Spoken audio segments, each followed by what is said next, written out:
ओंकार ओडिया।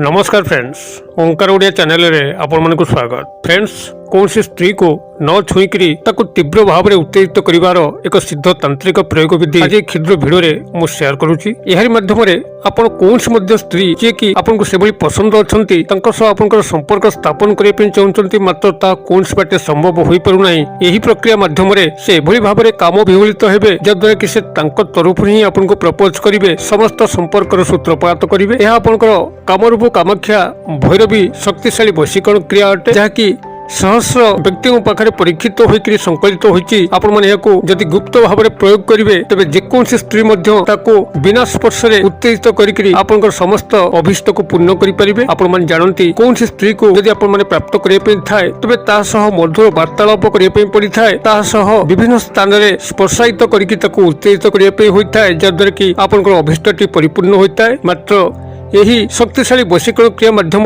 ना ता पाखक आपनको जीवार अच्छी ना ताको आपनको स्पर्श करने अच्छी। से बिना स्पर्श रे जदि आपण कौन स्थान में कथबार्ता होचंती एवं गोपनीयता भाव में ता कान रे आपनकर वचन पड़ुची, आपनकर कथबार्तार स्वर पड़ुची, तेबे मध्य से यही क्रिया माध्यम रे उत्तेजित होता है। एपरिकी जदि टेलीफोन कॉल माध्यम से आपनकर सह कथबार्ता होता है, कथबार्ता समय ही से भितरे भितरे एभली उत्तेजित होबा पे लगे, आपनको प्राप्त करिया पे विभिन्न प्रकार बाहन खोजे एवं आपनको आसी देखा मध्य करिथाए। यही प्रक्रिया एभली एक शक्तिशाली प्रक्रिया जदि भिडियो आपण माने यही वशीकरण क्रिया गुप्त भाव में शिखि नियंती तबे जेकोसी स्त्री को आपण दर्शन दियंतु किंबा ताको स्वर शुणंतु, से आपनको पई ही उत्तेजित होई उठिबो, आपनकर अभिष्ट को परिपूर्ण करिवो। तबे एथिरे से भली भाव में सफल होबा पे भिडियो को ध्यान सहकारे शेष पर्यंत देखंतु। चैनल को प्रथम बार आस्तिले एभली कंटेंट रे आपनको रुचि रहउतिले चैनल करे थिबा लाल कलर रो सब्सक्राइब बटन क्लिक करी बेल आइकन क्लिक करी एवं ऑल नोटिफिकेशन पर क्लिक करी चैनल को सब्सक्राइब कर नियंतु, जेबोली कि आमे जेतल मध्य आपन मानक सेवारे एही भली तंत्र मंत्र भिडियो अपलोड करिवु तार सर्वप्रथम नोटिफिकेशन आपन पाखरे पहुंचिबो एवं से सब को आपन माने सर्वदूर देखिकरी किछि ज्ञान आहरण करि परिबे। तबे फ्रेंड्स, एबे आसु नजर पकेबा शक्तिशाली वशीकरण प्रक्रिया जहा माध्यम रे कि आपण कौन सी स्त्री को न छुईकी मध्य ताको तीव्र भाव में उत्तेजित करि परिबे एवं आपनकर समस्त अभिष्ट को परिपूर्ण करि परिबे। एथपई आपनको गोटे मात्र वृक्षर आवश्यक, जाको कि आपण माने जेकोसी सोमवार दिन प्रभात समय ही संग्रह करिवे एवं तार गोटे दिन आगुरु अर्थात रविवार दिन संध्या समय लोटाए जल एवं सेथिरे एक मुठा कला खसा, जाकि कला राशि मध्य कुआ जाय, आपनकर रवि सामग्री विक्रेता मानक पाखरे मिले, जे दुकान में मध्य मिले। एक लोटा जल रे निज दक्षिणस्थ मुठारे एक मुठा खसा पकेबे, एक मुठा अक्षत अरुआ चाउल पकेबे एवं टोपाई सिंदूर पकेबे। ए मिश्रित जल को लेकर आपण रविवार दिन संध्या समय से वृक्ष मूले ढाली देथिबे। सेतरे गोटे गुआ तापरे सिंदूर टोपाटी देबे, गोटे टंकिकिया मुद्रा थोइकरी दुई गोटे अगरबत्ती जालिकरी आपण से वृक्ष को निमंत्रण करिकरी आस्तिबे। हे वृक्षराज, काली मु प्रभात समय अर्थात सोमवार दिन प्रभात समय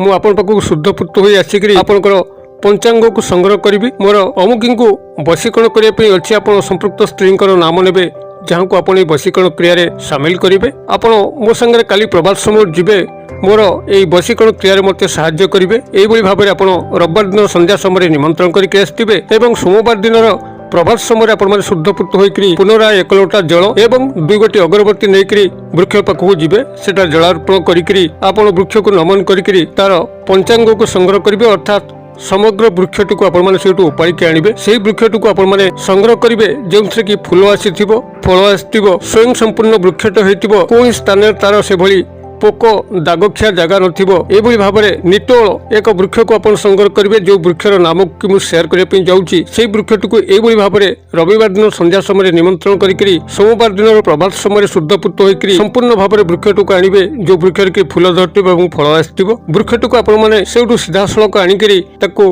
गंगा जल रे धोइकरी गोटे शिव मंदिर को जिबे। पाखरे आपनकर जदि शिव मंदिर अछि से शिव मंदिर को जिबे, अन्यथा आपनकर गृह पाखापाखि कौन से निर्जन प्रांतर जीवे किंबा से भली जो स्थान को लोक माने विशेष कारबार न होती से भली एक स्थान रे क्रियाटी को संपादन करेंगे।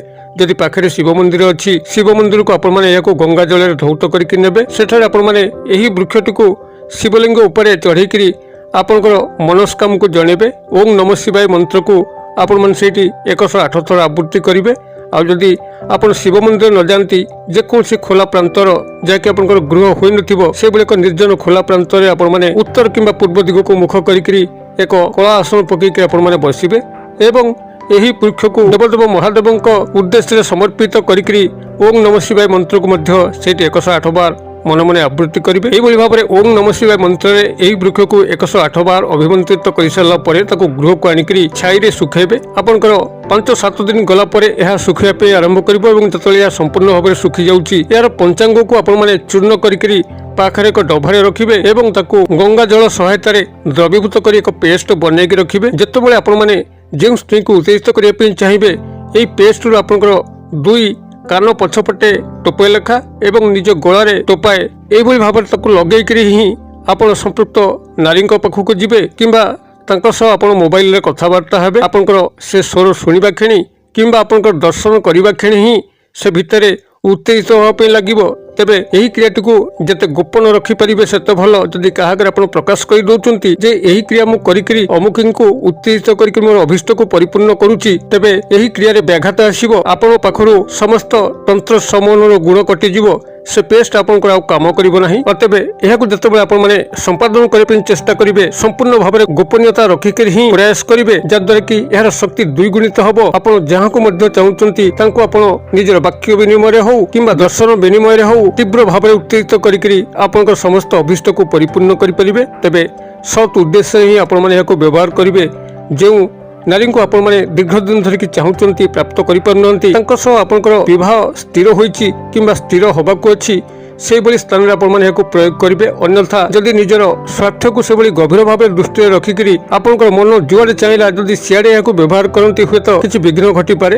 ତେବେ ସେହିଭଳି ଯେ ଜୀବନସାଥୀ ହେବାର ଥିବ ତା ସହ ହିଁ ଏହାକୁ ପ୍ରୟୋଗ କରିବେ, ଯାହାଦ୍ୱାରା ଆପଣ କାହାର କିଛି କ୍ଷୟକ୍ଷତି କଲେନି କିମ୍ବା ଭୈରବଙ୍କର କୋପର ଶିକାର ହେଲେ ନାହିଁ, ଯାହାଦ୍ୱାରା ସମସ୍ତଙ୍କର ମଙ୍ଗଳ ହିଁ ମଙ୍ଗଳ ଘଟିବ। ଆପଣଙ୍କର ଏହି ଯେଉଁ ବୃକ୍ଷଟିକୁ ଆପଣମାନେ ରବିବାର ଦିନ ସନ୍ଧ୍ୟା ସମୟରେ ନିମନ୍ତ୍ରଣ କରିବେ ଏବଂ ସୋମବାର ଦିନ ପ୍ରଭାତ ସମୟରୁ ସଂଗ୍ରହ କରିକିରି ତାର ପଞ୍ଚାଙ୍ଗକୁ ଓಂ ନମ ଶିବାୟ ମନ୍ତ୍ରରେ ଅଭିମନ୍ତ୍ରିତ କରିକିରି ଏହି କ୍ରିୟାଟିକୁ ସମ୍ପାଦନ କରିବେ।